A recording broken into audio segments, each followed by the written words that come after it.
A woman is visited by the ghost of her boyfriend, who was recently shot dead. He warns that his murderers will soon attack her too, but if they can work together, she can take revenge for his death and put the culprits behind bars. The movie then skips to a few weeks earlier with the introduction of our protagonists, Sam Wheat, a hotshot banker, and Molly Jensen, a talented potter. They are a young couple, so he pays for everything, and she knows how to touch fallacies. They moved into a New York City apartment a few days ago and are currently in the process of furnishing it. The duo is madly in love with each other and has started to plan their future ahead. However, despite all the progress in his personal and professional life, Sam remains anxious. He reveals that whenever anything good happens in his life, he becomes scared about losing it. Molly reassures him that everything will be fine and says that she loves him. But instead of telling her that he loves her too, Sam replies by saying, "Ditto, that's a Pokemon. Do you love me or not?" One day at work, Sam discovers a major discrepancy in a couple of bank accounts. There seems to have been a huge influx of money in a short amount of time. Sam is suspicious that something shady is happening and thus changes the access passcode. Now no one will be able to withdraw or deposit money in these accounts without his knowledge. He also confides this to his good friend and colleague, Carl Bruner. That night, Sam and Molly returned home after watching Macbeth at a local theater. They were on their way all the while discussing their future plans. Molly complains that Sam never explicitly says he loves her. Every time she expresses her feelings, he replies with ditto, which she feels is dismissive. However, before he can answer anything, an armed man named Willie Lopez emerges from a nearby alleyway. He points his gun at Sam and demands his wallet.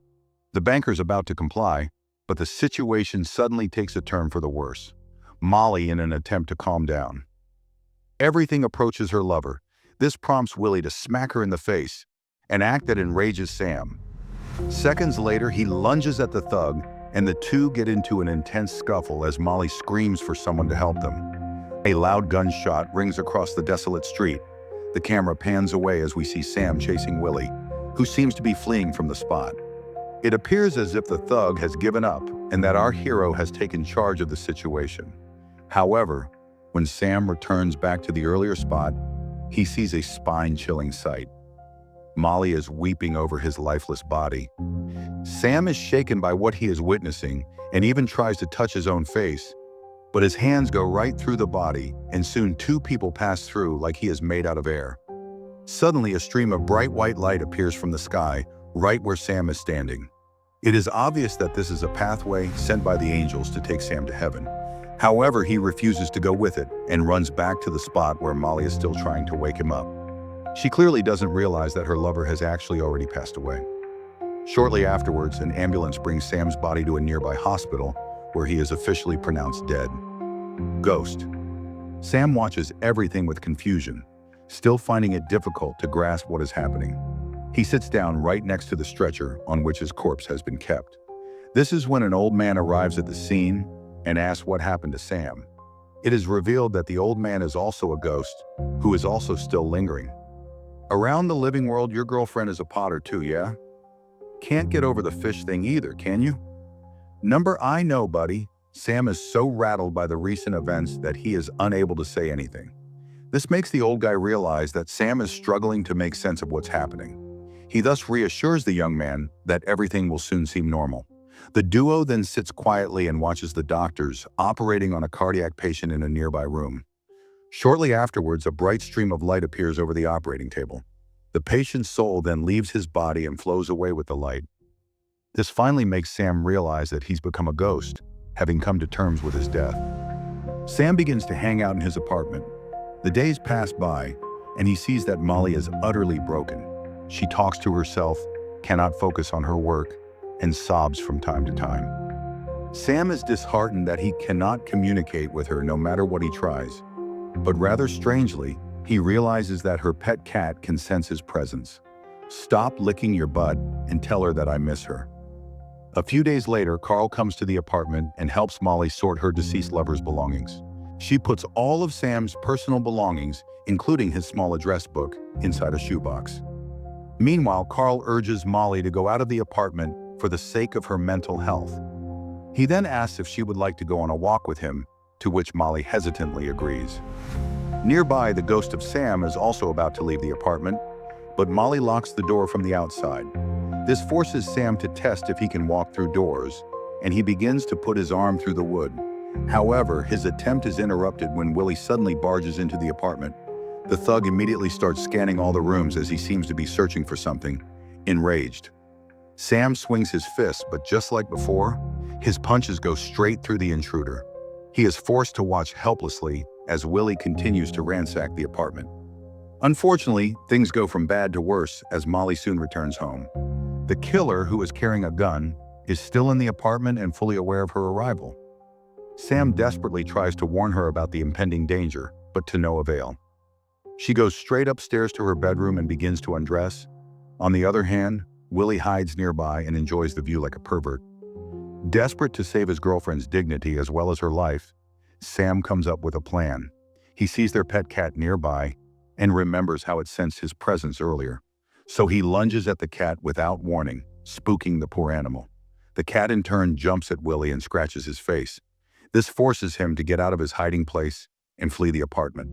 Having sex, whoops, having successfully averted the danger for the time being, Sam decides to follow Willie. He rushes through the closed door and chases after the thug on the streets outside. Willie soon heads to the nearby subway station and gets into a train. Unbeknownst to the murderer, the ghost of Sam is closely following him. At first, everything seems to be normal as Sam keeps his eye on Willie. But suddenly, a tall, rough-looking passenger gets up. He approaches Sam and walks right through Willie, who is standing nearby. It is obvious that the man is also a ghost, who is still lingering around the mortal world for some reason. Things get even weirder when he grabs Sam's neck and aggressively shoves his head out of the train. Then the man pulls Sam inside before throwing him across the train carriage. The man boldly claims that this train belongs to him and says that no other ghosts are allowed in. Get your own train. Thankfully for Sam, Willie gets off at the next station, which means he doesn't have to deal with the psycho ghost for now. He continues to pursue the thug and soon arrives in a rather unglamorous part of Brooklyn. There, Sam sees the criminal's name on the door and enters his apartment.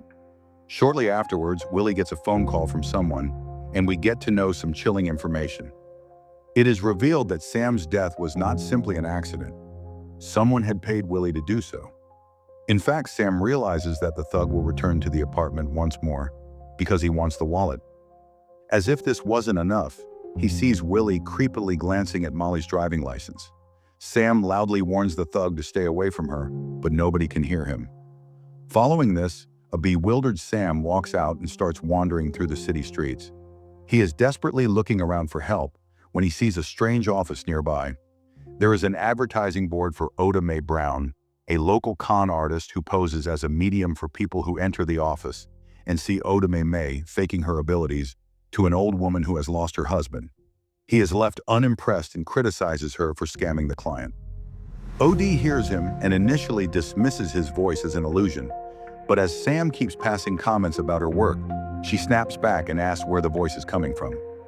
A shocked Sam realizes that she can hear him and starts repeatedly taking his name. This scares the woman, prompting her to retreat into her room. When her assistants ask what happened, OD simply screams Sam. And then the scene abruptly shifts to some time later, and we see Odom has accepted that she can hear Sam. He explains his situation and says he needs her help to save his girlfriend, OD. May refuses to help at first because she believes that Molly will not believe her, but Sam forces her by singing an annoying song nonstop for many hours. I meant what I said. I'd rather be famous. Instead, the following day, OD May comes to Sam's former apartment. She tries to get her job done by quickly telling Molly that she is in danger. Of course, the latter doesn't believe her and refuses to have further conversation. But Oda Mae manages to establish some credibility by stating facts about Molly that only Sam knew. Eventually, the two women have a conversation, and Oda Mae reveals that she can talk with Sam's ghost. She then blurts out all the information that he gave her. She even urges Molly to go to the police and report a criminal named Willie Lopez. Later that evening, Molly shares this news with Carl, but he's skeptical about the whole thing. He implies that Oda Mae is a fraud preying on her grief and volunteers to investigate the matter himself. Carl then heads towards Brooklyn, unaware that Sam's ghost is closely following him. They eventually arrive at Wiley's apartment, where Sam makes a devastating discovery. He finds out that Carl is involved in a money laundering scheme at the bank. It was he who had hired Willie to kill Sam so that he could acquire Sam's security codes. All this was done so that Carl could transfer the money from their bank to an offshore account. A horrified Sam yells at his friend for betrayal, but the latter doesn't hear a word in the meantime. Molly talks to the police about her concerns about someone named Willie Lopez, but the cops don't seem to take her seriously. They instead tell her that O'Dom is a known trickster with a lengthy criminal record, whereas Willie Lopez has none. Now desperate to save his girlfriend from further harm, Sam heads to the nearby subway station. He tracks down the aggressive ghost and has a conversation. He had seen the subway ghost move newspapers during their first meeting. Sam now wants to learn how to move solid objects like that. "I can't do that. The newspaper was a ghost too." Following this, the subway ghost gives Sam a brief lesson about using his rage and willpower to move things. Sam concentrates on his fear of seeing his lover being hurt and his friend's betrayal and successfully kicks a can of soda. Later that day, he goes back to Odom and persuades her to thwart Carl's money laundering scheme. Following his instructions, she heads to the bank and impersonates the owner of Carl's fake bank account. The duo then leaves after successfully withdrawing a cashier's check of a whopping $4 million. Or maybe it was like 10,000. I don't know, we've screwed that up before. Nonetheless, when they come out of the bank, O'Day reluctantly gives all the money to a homeless shelter.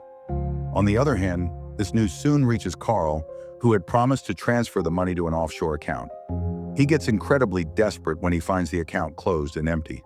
That night, Sam taunts Carl in the deserted office by typing "murderer," and then his name is Sam on the screen. This prompts Carl to run away and visit Molly in order to find out any clues about what's happening. By this point, Carl has started to believe that Sam's ghost is haunting him. He asks Molly to bring him a headache-relieving tablet, and she heads upstairs to get it. Carl uses this opportunity and declares to Sam that he will kill Molly unless the money is returned that evening. Following this, Carl and Willie rush to Odd's apartment to find her. Sam, who knew they would go there, manages to arrive first.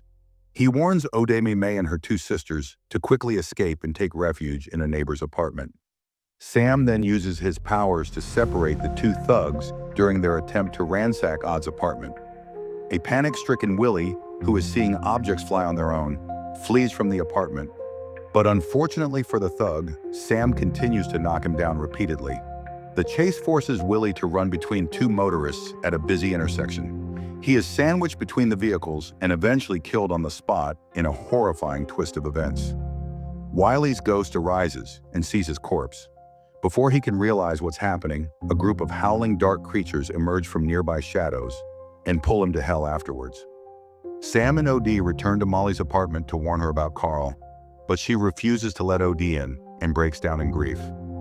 The ghost of Sam, who is now desperate to prove his existence, comes up with a quick plan. He enters the apartment and asks OD to push a penny underneath the front door. Sam then levitates it in front of Molly, who watches in utter shock. She finally believes that her lover is still roaming around in ghost form following this. Slyly, they OD inside, and they quickly call the police to the apartment while they wait for the cops. OD allows Sam to use her body so that he can share a final dance with his lover. This feels like a sweet deal for O'Dom.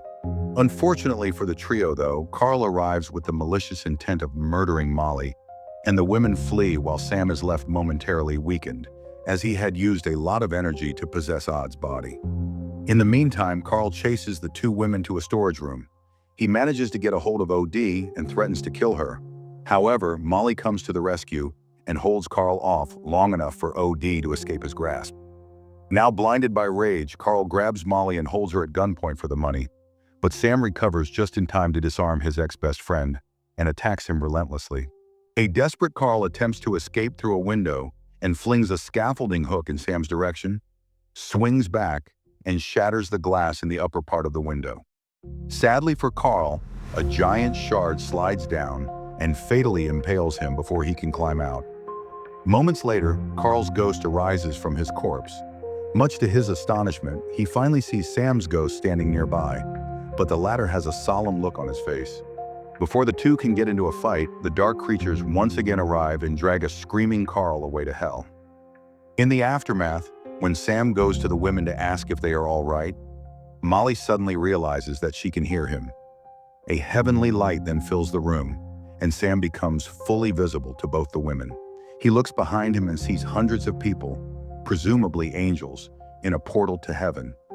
Sam can move on now that he has completed his task on YouTube.